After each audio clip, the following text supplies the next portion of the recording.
En manchette ce soir, stop à l'agriculture sous pression. C'est le slogan d'une centaine de tracteurs et d'agriculteurs du Québec dans les rues de Rouyn-Noranda. 199 enfants issus des pensionnats autochtones manquent toujours à l'appel. On est rendu à 199 enfants, mais je sais qu'il y en a plus que ça. Et un nouveau palais de justice verra le jour à Rouyn-Noranda. Pour avoir des locaux complètement adaptés aux personnes victimes, au centre d'aide aux victimes criminelles.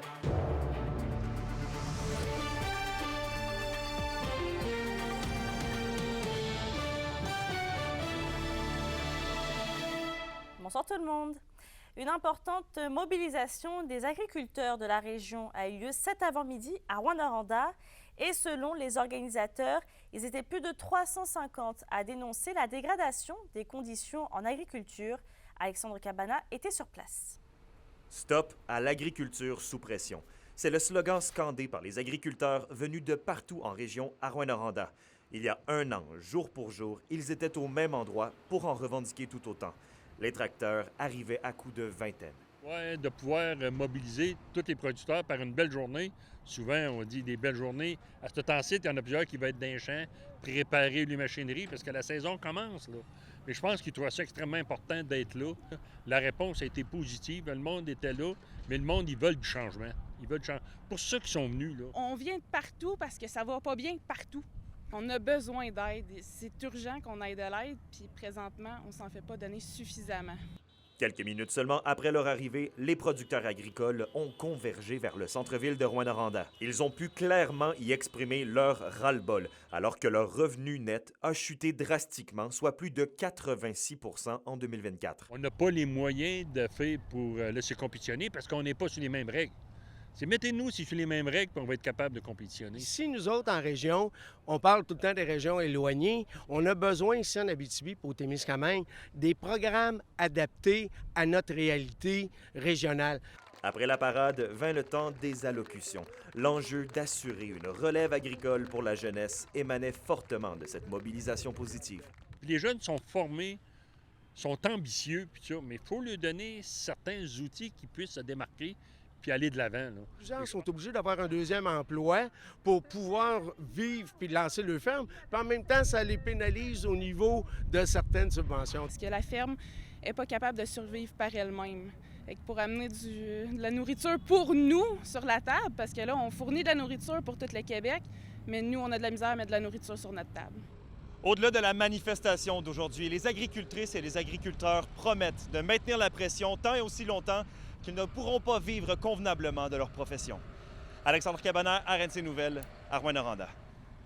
Depuis 2021, les familles autochtones peuvent obtenir de l'aide dans la recherche de renseignements entourant la disparition ou le décès de leur enfant à la suite d'une admission en établissement grâce à la loi 79.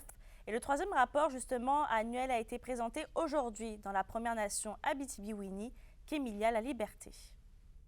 199 enfants autochtones sont toujours recherchés. C'est du moins ce qui est ressorti de la présentation du rapport annuel concernant les enfants autochtones disparus ou décédés. C'est une loi qui est vraiment par et pour les Premières Nations. Fait qu'on vient le déposer en communauté devant les familles. Ça me déchire comme père de famille de savoir qu'il y a près de 200 enfants de qui les familles ne savent pas ce qui est arrivé. Depuis 3 ans, l'organisation Awatchak, Petits êtres de lumière, se déplace dans différentes nations pour rendre justice et dignité aux familles autochtones ayant perdu la trace de leurs petits. Là, on a fait 3 nations, puis on n'a même pas fini la 3e nation, puis on est rendu à 199 enfants. Fait que ça parle. C'est difficile de dire combien qu'on va en avoir. Puis c'est pas le combien qu'on va avoir.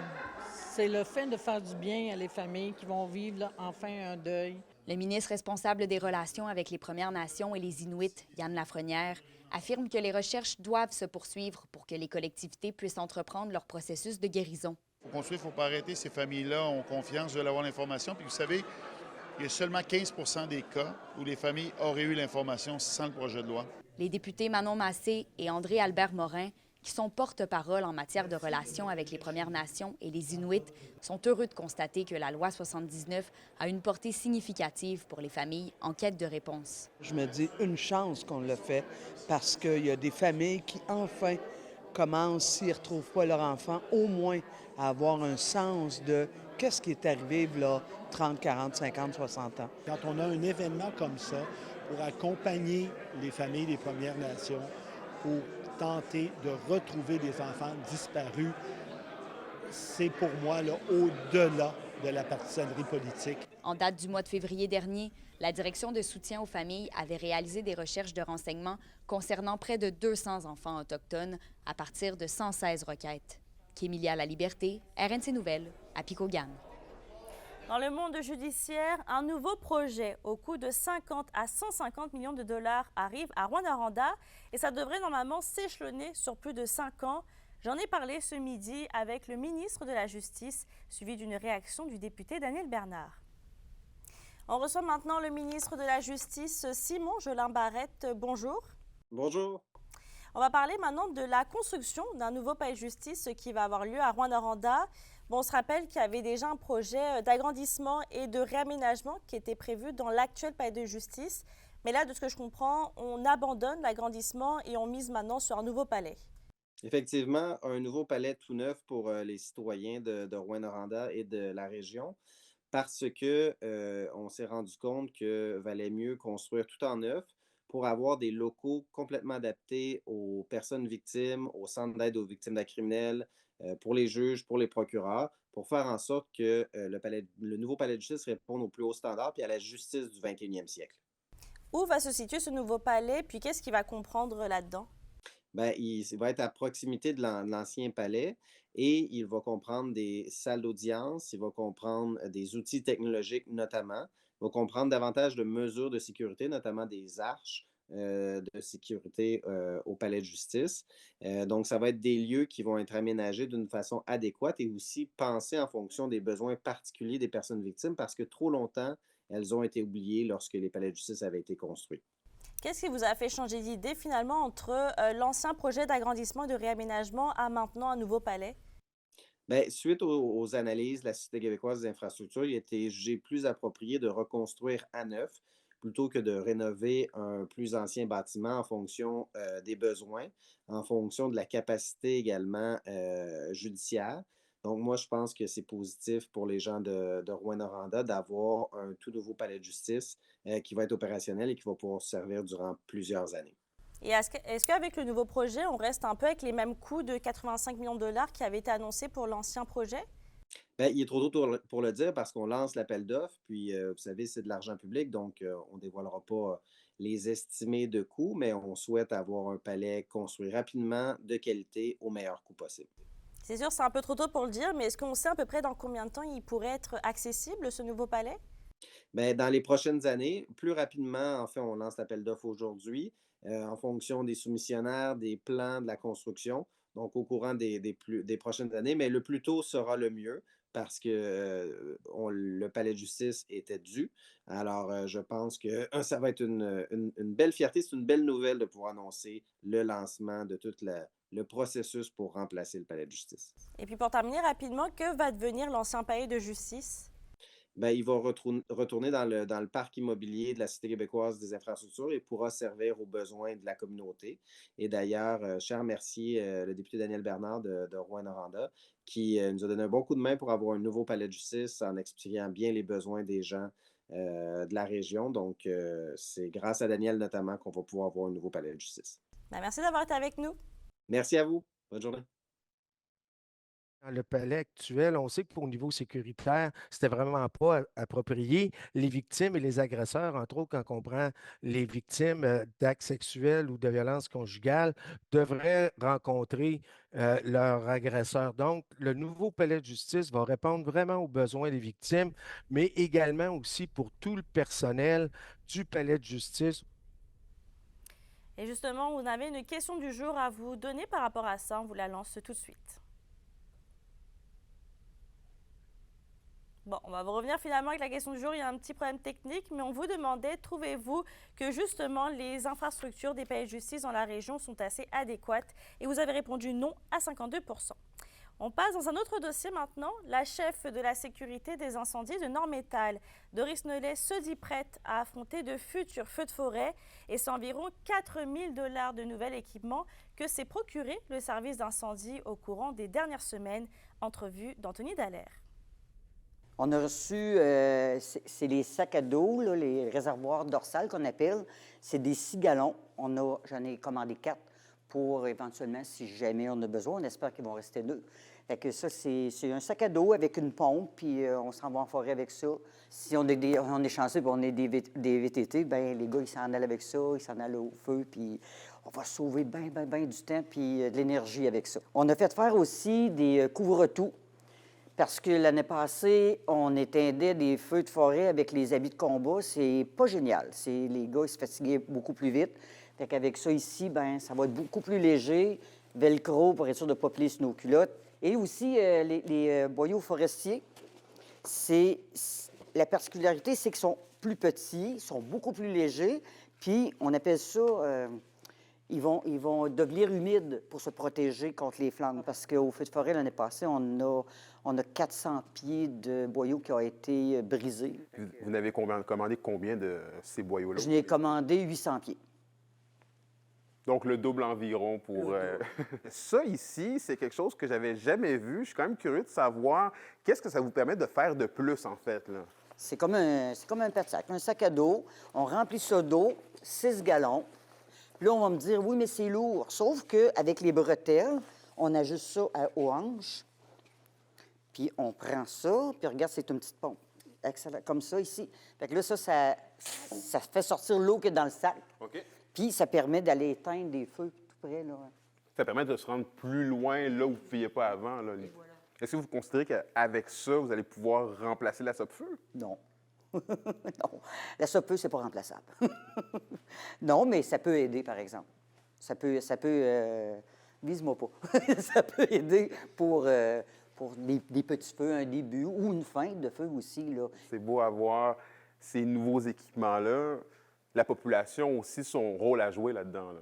Je pense que la population, c'est 80 %. On demande aux gens d'élaguer les arbres près des maisons, puis nettoyer ça, pas que les branches touchent par terre, parce que le feu, ça court plus vite que nous autres. Fait que quand ça arrive à terre, puis si les branches sont quand même plus hautes, ça va donner une chance de nettoyer les cours et surtout de ne pas faire de feu à ciel ouvert. S'acheter un foyer avec un pare-étincelle, ça serait gagnant. Puis si on a à refaire notre toiture de maison, pourquoi pas en tôle? Puis les cigarettes aussi, là, quand on éteint une cigarette...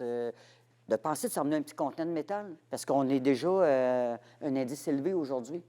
Il y en a qui pensent que, ben non, il a mouillé, il y a eu de la neige. Non, on est élevé aujourd'hui. Fait que ça commence déjà, là. Faire pas de vigilance parce qu'on vous apprécie beaucoup, mais on aimerait ça vous voir moins souvent, en fait, là. Ben, c'est bien, moi aussi.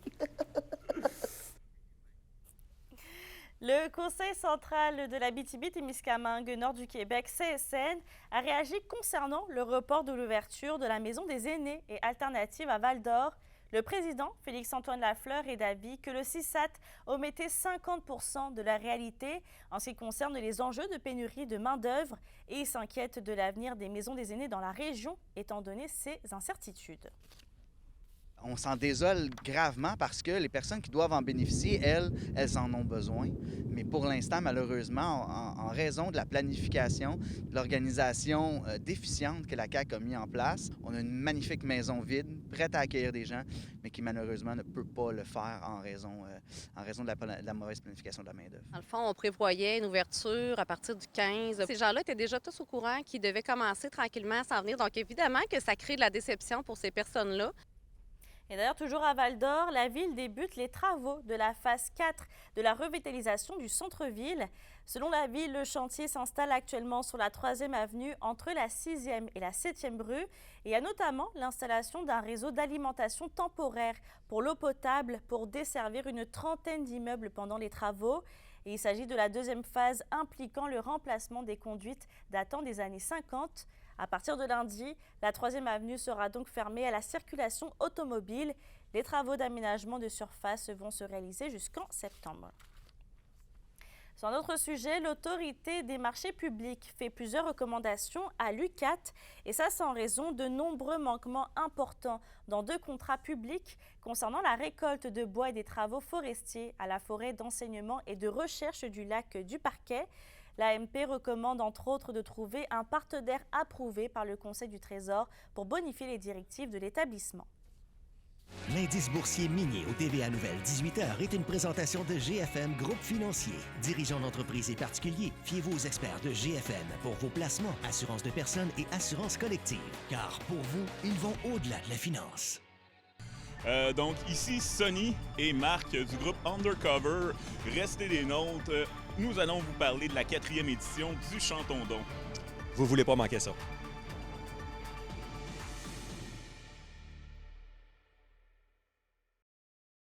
Les SADC de l'Abitibi-Témiscamingue et du nord du Québec vous présentent la bonne nouvelle économique TVA. Une étude réalisée par Aviseo révèle l'impact majeur des sociétés d'aide au développement des collectivités et des centres d'aide aux entreprises sur l'économie du Québec. Les 67 SADC et CAE qui ont généré près d'1 demi-milliard en retombées économiques depuis 2019 contribuent à l'augmentation des investissements, de la productivité et du taux de survie des entreprises, soulignant l'importance de leur rôle. Les SADC, partenaires de l'économie de la région.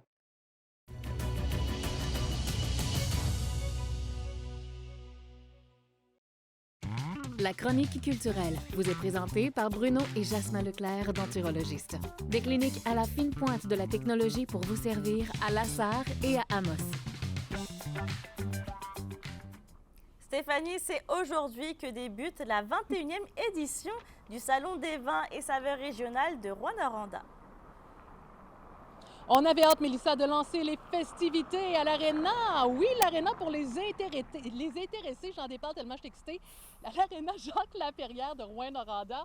Écoutez, l'objectif, c'est d'amasser 50 000 $ au profit de la Maison de l'Envol. Soins palliatifs, on a un menu varié pour tous, vins spiritueux, bières, produits gastronomiques locaux et régionaux.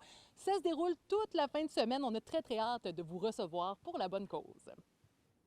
Et la totalité des profits vont à la Maison de l'Envol. La Maison de l'Envol qui a besoin de ces profits-là. Il y a plusieurs activités qu'on fait à chaque année, mais le Salon des vins et des saveurs régionales, c'est une activité phare qui nous aide à poursuivre nos services année après année. Cette année, on a 47 exposants pour le salon, mais on a 11 exposants régionaux et 6 exposants de restaurants. Puis aussi, on a une section sans alcool, donc on essaie de mettre un peu l'emphase là, sur cette notion-là qui est de plus en plus populaire. Donc on a du sans alcool aussi pour les gens qui ne prennent pas de boisson. Oui.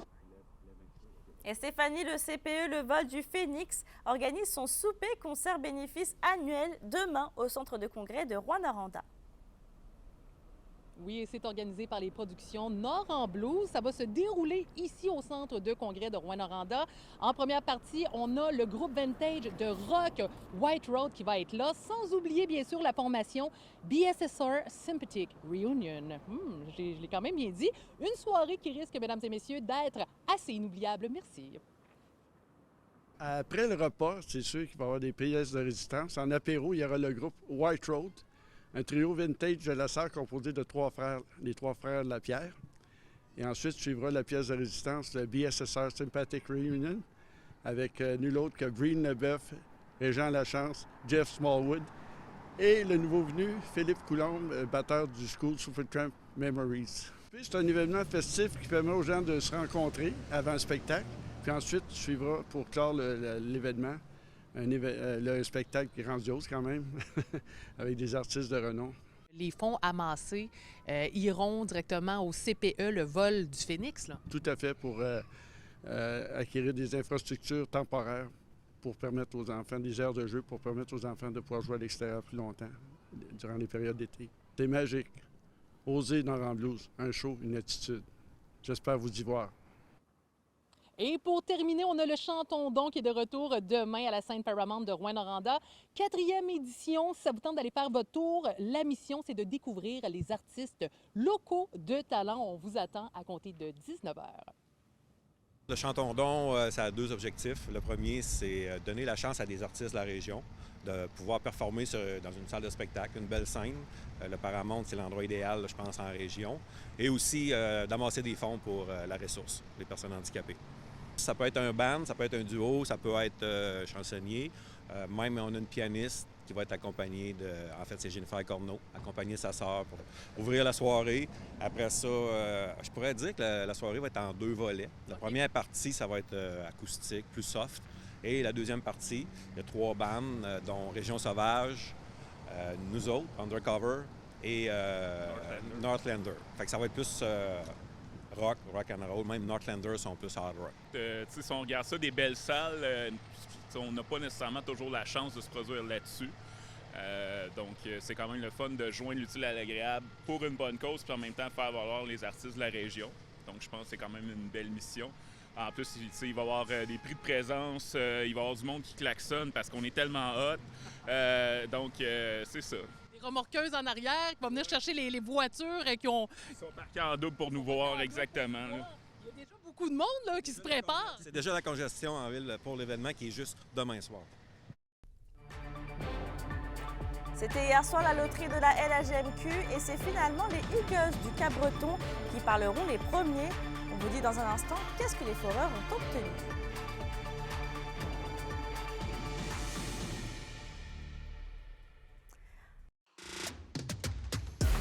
Les sports vous sont présentés par Thibaut GM, votre concessionnaire de confiance à Rouyn-Noranda, là où qualité et choix se rencontrent. Lors de la loterie de la LHMQ qui s'est tenue hier, c'est finalement les Eagles du Cap-Breton qui parleront les premiers. Les foreurs ont obtenu les 2 et 3e choix pour la première ronde et ils vont donc connaître les prochains visages de leur équipe le 8 juin prochain. La météo, une présentation de Nicoloto de la Sarre, la capitale du pick-up. Vous y trouverez toujours le meilleur choix, toujours le meilleur prix. À la météo, Stéphanie, c'est un tableau rempli d'averses qui nous attend. Malheureusement, on a le retour du soleil qui est prévu seulement pour mercredi prochain. D'ici là, on a quand même un dégagement pour ce soir et cette nuit. Minimum de +1 au nord, minimum de +3 au sud. Demain, on a des averses, on parle de 5 mm pour le nord et le sud, maximum de 11 degrés. Et un aperçu maintenant pour dimanche, ce sont toujours des averses avec un maximum de 7 degrés pour l'Abitibi et un maximum de 8 degrés pour le Témiscamingue. Passez une excellente fin de semaine. Merci à vous aussi, Stéphanie. Merci d'avoir été avec nous ce soir. Évidemment, je vous souhaite de passer une belle soirée, une belle fin de semaine, même si on annonce de la pluie. N'oubliez pas qu'on est sur YouTube et XTVA Abitibi-Témiscamingue. Si vous voulez aller voir ou revoir les reportages, mais aussi les bulletins de nouvelles. D'ici là, bonne soirée et à lundi.